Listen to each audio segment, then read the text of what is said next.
बाल विकास एनईपी 2020 से संबंधित टॉप 25 प्रश्न एग्जाम के दृष्टिकोण से बेहद ही महत्वपूर्ण। हेलो दोस्तों, स्वागत है आपका बिंदास लर्नर में। प्रश्न पहला है, इससे पहले एक और पार्ट बन चुका है, ये इसको दूसरा पार्ट है। तो प्रश्न 26 से देखिए, बच्चों के पूर्व ज्ञान व अनुभव को बढ़ावा देने के लिए कौन सी रणनीति उपयोगी नहीं है। देखिए क्या बोल रहा है, उपयोगी नहीं है बोल रहा है। तो इसमें से किसी पार्ट को पढ़ने से पहले उसके विषय से जुड़ा एक खेल खेलना, ये तो जरूरी है। सामान्य ज्ञान से जुड़े कुछ महत्वपूर्ण बिंदुओं को याद करना, और उसके बाद देखिए अपने आसपास की वस्तुओं व घटनाओं का अवलोकन करें व उस पर चर्चा करना, ये भी है। किसी नई अवधारणा की शुरुआत ठोस अनुभव के साथ करना, ये भी सही है। इसमें से कौन सा उपयोगी नहीं है, जहाँ याद करने वाला आएगा तो ये क्या है, नहीं है, तो इसलिए इसका राइट आंसर होगा दूसरा।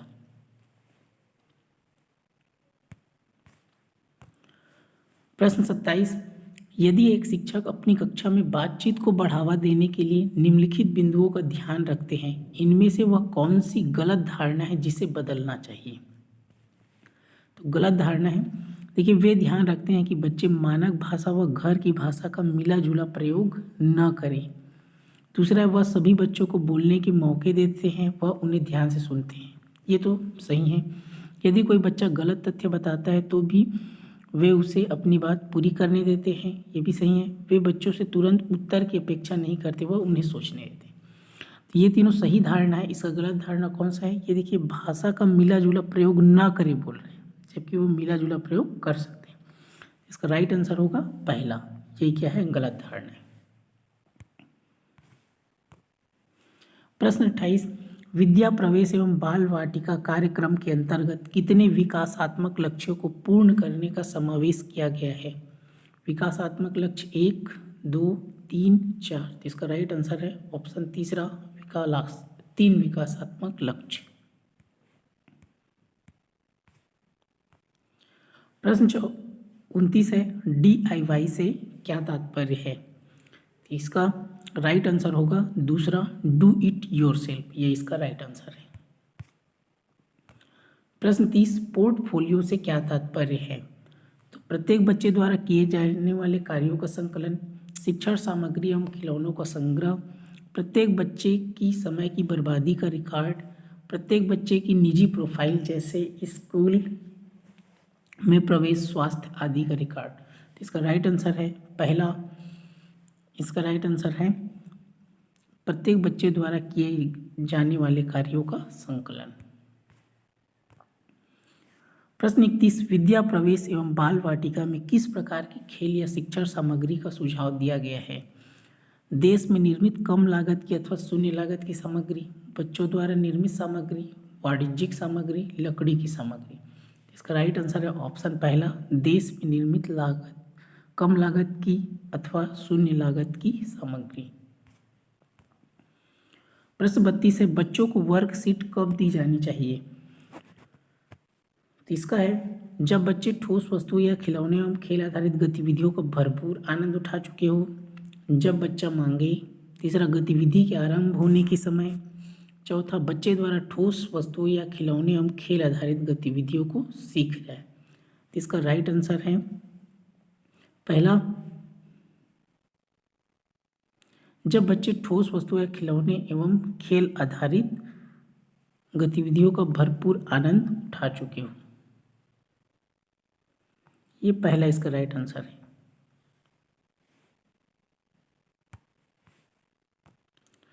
प्रश्न 33, विद्या प्रवेश कार्यक्रम के क्रियान्वयन की अवधि है 12 सप्ताह, 16 सप्ताह, 24 सप्ताह, 6 सप्ताह। तो इसका राइट आंसर है पहला, 12 सप्ताह। प्रश्न 34, निम्नलिखित में से कौन सी गतिविधि दी गई साप्ताहिक कार्य योजना के अनुसार या दिनचर्या गतिविधियों में शामिल है। इसमें से इसका राइट आंसर है पहला, परस्पर अभिवादन एवं मिलना, सर्किल टाइम और निर्बाध संप्रेषण।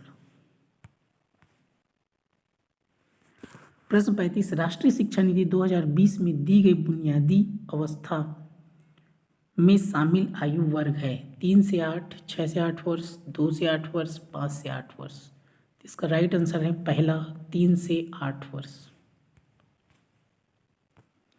प्रश्न 36, 99 तक संख्याओं को पढ़ना और लिखना किस कक्षा में सिखाना चाहिए? कक्षा 1, कक्षा 2, कक्षा 3, बाल वाटिका। तो इसका राइट आंसर है पहला कक्षा पहली में 99 तक पढ़ना और लिखना आ जाना चाहिए, उसको सिखाना चाहिए। प्रश्न 37, निपुण द्वारा दिए गए सीखने के प्रतिफलों के अनुसार 999 तक की संख्याओं को जोड़ना और घटाना किस कक्षा में आता है? कक्षा 1, कक्षा 2, कक्षा 3, कक्षा 4। तो इसका राइट आंसर है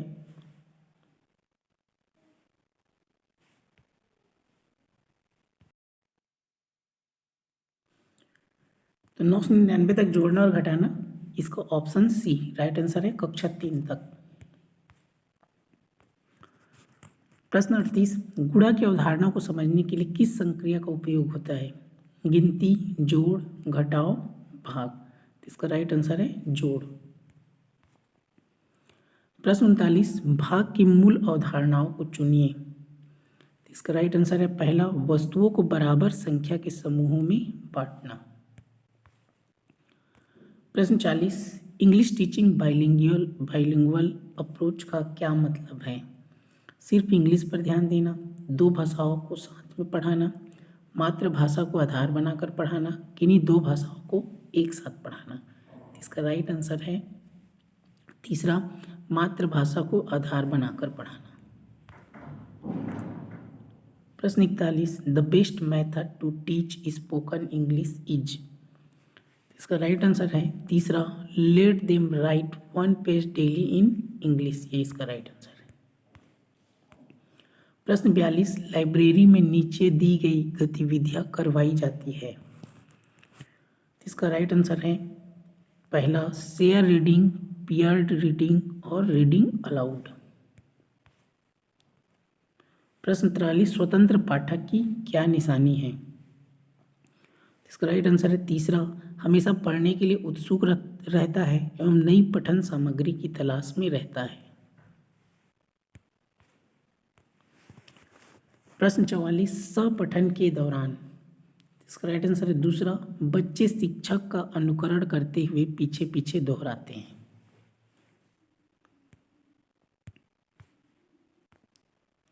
प्रश्न 45, हम ग्रो बाय के द्वारा किताबों का स्तरीकरण क्यों करते हैं? इसका राइट आंसर है ऑप्शन दूसरा, बच्चों को अपनी पढ़ने के स्तर के अनुसार पुस्तक चुनने के विकल्प उपलब्ध करवाना।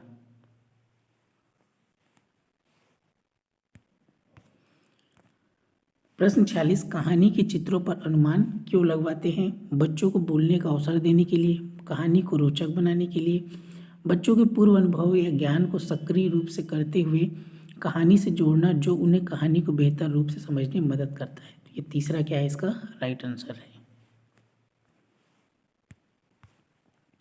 प्रश्न 47, S4D का मतलब है सर्वे for design, super for drama, sports for design, sports for development.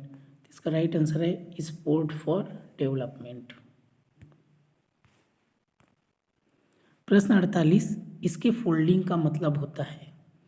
इसका पहला, इसका राइट आंसर, किसी चुनौती को हल करने में अधिक आवश्यक होने पर सहारा देना, ये इसके फोल्डिंग है। प्रश्न 49, गणित सीखने में ELPS अप्रोच का मतलब है, ये इसका राइट आंसर है तीसरा, एक्सपीरियंस लैंग्वेज पिक्चर सिंबल। ये इसका राइट आंसर है, मतलब पहले अनुभव के द्वारा बताना है, फिर उसके बाद भाषा, फिर उसके बाद चित्र की सहायता से और लास्ट में प्रतीक।